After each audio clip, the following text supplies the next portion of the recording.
आज मैं बात करने जा रहा हूँ टाइम ट्रेवल की, यानी कि पास्ट में जाके अपना इतिहास बदल देना और आने वाले वक्त पे कौन तुम्हारी गर्लफ्रेंड होगी इसका पता लगाना। चाहे कोई कुछ भी कहे, मैं मानता हूँ कि टाइम ट्रेवल पॉसिबल है। ब्लैक होल्स, स्टीफन हॉकिंग्स ने इनको नेचुरल टाइम मशीन माना था और उनका मानना था कि ब्लैक होल्स का इस्तेमाल करके हम लोग फ्यूचर में जा सकते हैं। ऐसा नहीं है कि हमें ब्लैक होल्स के अंदर जाना है, अगर ब्लैक होल्स के अंदर गए ना सब भांग भोसड़ा हो जाएगा। खैर, फ्यूचर में जाने के लिए ब्लैक होल्स के अंदर जाने के वजह उसकी चारों तरफ चक्कर लगाएंगे, क्योंकि ब्लैक होल्स की डेंसिटी इतनी ज़्यादा है कि अपने आसपास के स्पेस और टाइम दोनों को वो स्लो कर देता है।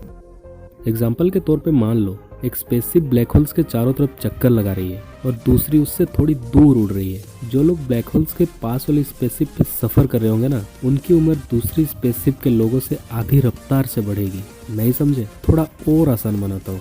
अगर कोई एस्ट्रोनॉट अपनी स्पेसशिप में बैठ के ब्लैक होल्स के अराउंड 10 साल तक लगातार चक्कर लगाता है ना, तो उसके बाद जब वो धरती पे आता है, वो देखता है कि एक लड़की जो उसकी गर्लफ्रेंड हुआ करती थी, उसके 4 बच्चे हुए पड़े हैं। मतलब धरती पे 20 साल बीत चुके होंगे और वो फ्यूचर का एक तरफा सफर कर पाएगा बिना बूढ़ा हुए।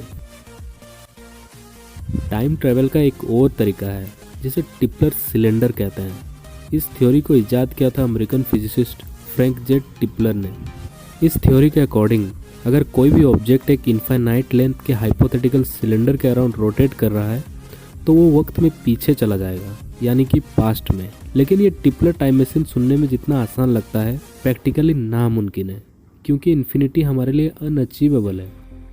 सन 1949 में आइंस्टाइन के एक दोस्त कर्ट गॉडल, जो 20वीं सदी के महान मैथमेटिशियन में से एक, उन्होंने आइंस्टाइन की इक्वेशन के कुछ नए सॉल्यूशन निकाले जिसे कि टाइम ट्रैवल पॉसिबल था। लेकिन वो तरीका हमारे आइंस्टाइन चाचा को पसंद नहीं आया। गॉडल का ये मानना था कि ब्रह्मांड खुद भी रोटेट कर रहा है और कोई भी स्पेसशिप अगर इसके अराउंड बहुत तेजी से ट्रैवल करती है ना, तो वो फ्यूचर या पास्ट में जा सकती है। टाइम ट्रैवल का ये तरीका काफ़ी हद तक पॉसिबल है, लेकिन हमारी अभी इतनी औकात नहीं है काके कि लाइट से भी ज़्यादा तेज स्पीड से हम ट्रैवल कर सके। ये तो छोड़ो, हमारी खुद की गैलेक्सी मिल्की वे ही इतनी बड़ी है कि उससे निकलना ही हमारे लिए बहुत बड़ा इम्पॉसिबल टास्क है, और मिल्की वे जैसे अरबों खरबों गैलेक्सी पार करना टेढ़ी खीर है। अपनी थ्योरी ऑफ रिलेटिविटी का इस्तेमाल करके आइंस्टाइन ने यह प्रेडिक्ट किया था कि ब्रह्मांड में वर्महोल्स नाम की सुरंगें हैं, और इन सुरंगों में ये काबिलियत है जो पास्ट को प्रेजेंट और प्रेजेंट को फ्यूचर से जोड़ती है, यानी कि वर्महोल्स हमें एक वक्त से दूसरे वक्त में ले जाएंगे। साइंटिस्ट ने अभी ऐसे स्पेसशिप पे काम करना शुरू किया है जो वर्महोल्स जनरेट करेंगी, लेकिन ये एक रिस्की काम है, और अगर वर्महोल्स बन भी गए तो हम कौन से वक्त पे जाएंगे इस पे हमारा कोई कंट्रोल नहीं होगा। खैर, देखा जाए तो वर्महोल्स ने भी हमारा चूतिया काट दिया है ना।